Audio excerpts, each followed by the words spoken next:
Dit programma is mede mogelijk gemaakt door de provincie Zeeland en het Europees Landbouwfonds voor Plattelandsontwikkeling.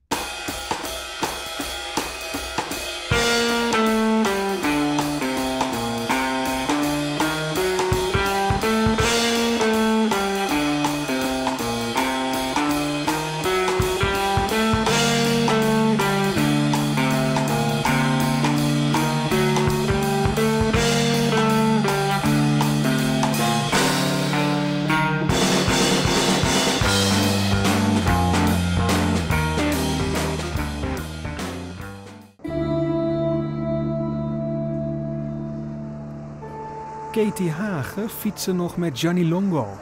Dat betekent dat Gianni Longo al heel lang fietst, want Katie Hagen is al heel lang gestopt.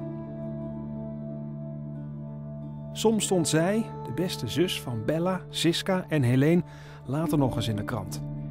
Eén keer toen haar wereldduurrecord werd verbroken. Tot haar eigen verbazing, want ze wist niet eens meer dat ze het bezat. Dus al die ophef was maar overdreven. Katie Hagen was toen al jaren lerares op een school in Goes. Daar is ze wie ze is, niet wie ze was. Een van de beste rensters aller tijden. Gewoon juf Katie, dat is al gek genoeg.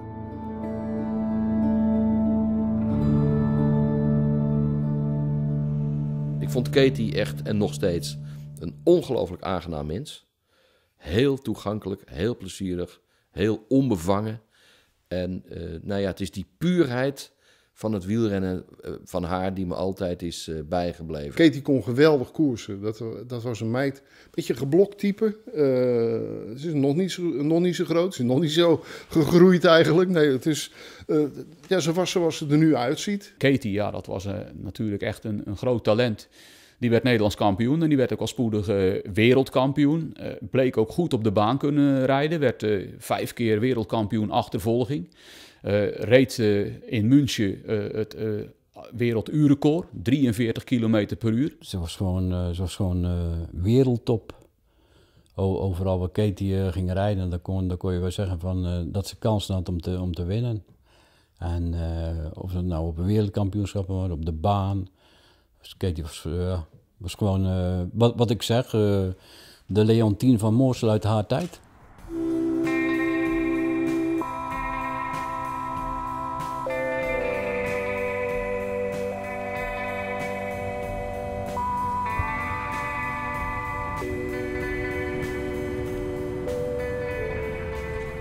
Ik vind het eigenlijk maar niks. Jawel. Ik ben misschien wel eens een beetje te bescheiden geweest, of nog steeds. Maar ja, zo ben ik nou eenmaal, hè.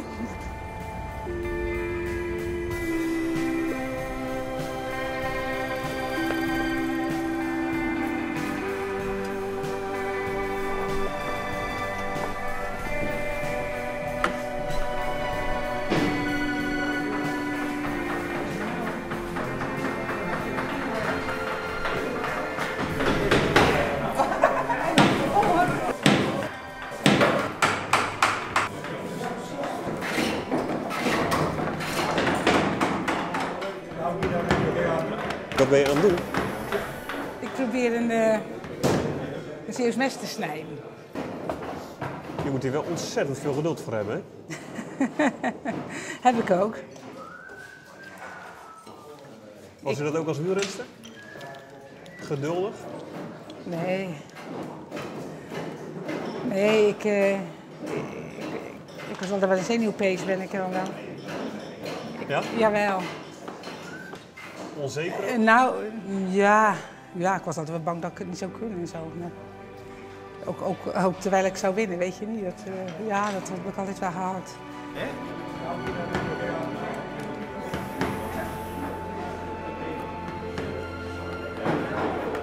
Dat is een gewone vrouw.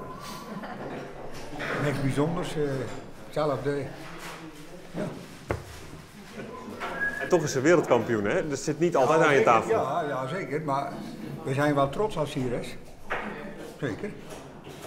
Maar ja, we behandelen ons als een gewone vrouw. En dat vindt ze ook best. Ik heb er nog in een boek staan van vroeger over sport. Maar Ja, ik ben zelf niet zo'n vreselijke liefhebber, oftewel ik volg dat niet allemaal. Maar mijn man die zei gelijk, Katie Hagen, ja, die is wereldberoemd. Ja, we hebben een wereldkampioen hier in ons midden natuurlijk. Hè. Maar dat merk je hier niet hoor. Nee? Nee. Ze zijn wel de wil om te snijden, ze wil dus winnen, maar ze is nou bezig aan dat heft. En ik denk als ze gewoon voor elkaar krijgt.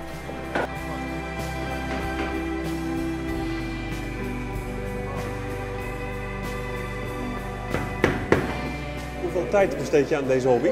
Nou, niet zoveel hoor. Ik maak maar 1 of 2 dingen per jaar, dus dat is niet zo.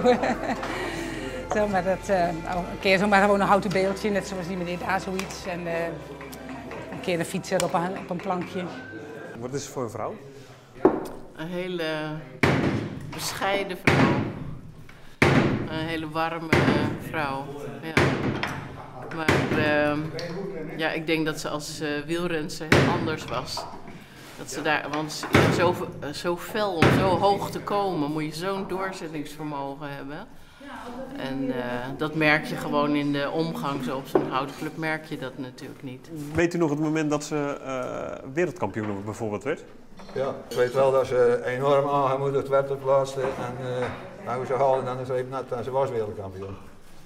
Maar dat komt ook door de grote doorzettingsvermogen. Ze trekt haar eigen plan, maar dat doet ze hier ook. Dus dat is ze gewoon handig. Om zonder niet naar een ander te luisteren, maar ervoor gaan. En zo heb ik ze wel leren kennen, ja.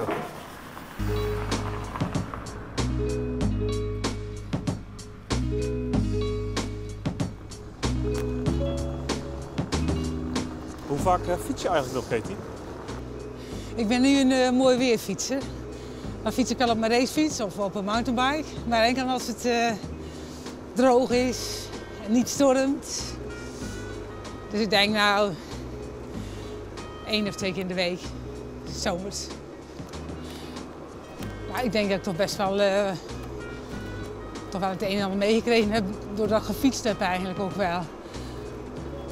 Want, ja, je komt ook zelf best wel van een plattelandsdorpje, ik kom van een boerderij. Nou, en als jong meisje kwam je dan toch nou ja, een beetje in de bewoonde wereld eigenlijk. Nou ja, en dat is dan toch best wel een bepaalde manier vormend geweest ook wel. En ook gewoon eventjes al die stress weg te kunnen fietsen en zo. Dat, ja, dat is wel lekker. Moeten meer mensen doen, denk ik. Gewoon zomaar eens een rondje fietsen zomaar.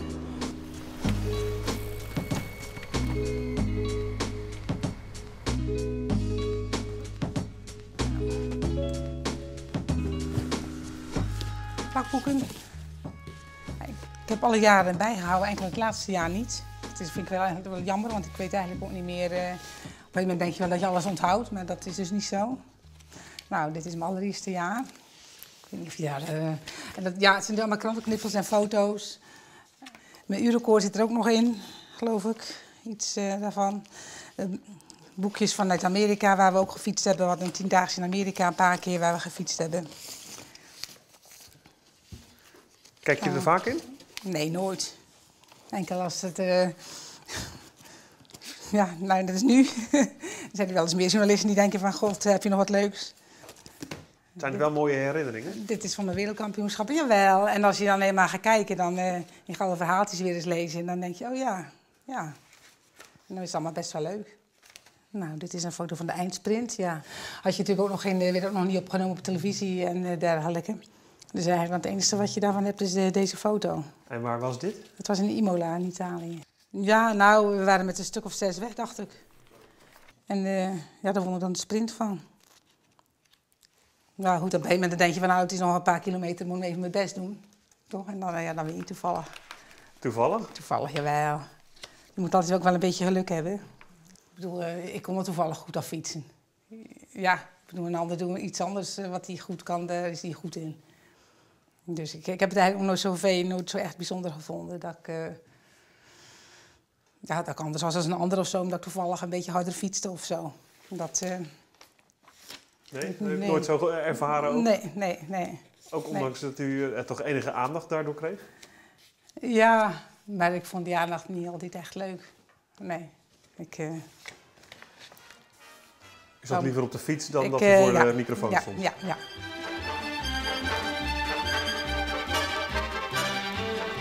Doe je om je voor te bereiden op zo'n wedstrijd? Eet je dikke biefstukken of weet ik wat? Nou, die krijg ik niet. Want dan moet iedereen ze hebben en dat. Nou ja, dat is niet te doen. Hoe voelt het aan om een dochter te hebben die wereldkampioen is? Ja, dat is geweldig. Je kan het nog feitelijk niet geloven. Wanneer hebt u het gehoord? Zaterdagmiddag om 4 uur. Op de radio dan, ja.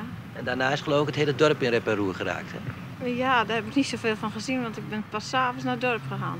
Toen was er muziek op het dorp, maar het was toch muziekfeest. En die hebben dan een extra nummertje nog geblazen voor Katie.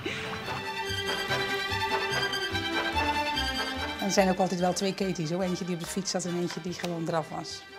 Ja. Omschrijf die Katie dan. Nou, als een wilde leeuw of zo. En, nou ja, sterrenbeeld is ook een leeuw, maar dan was ik eigenlijk toch van niemand bang en voor niks en niemand bang. Of ik liet me toch niet gauw van de wijs brengen door iets. Oké, maar in het vuur van de wedstrijd zat dan was ik geen bescheiden meisje. Nee.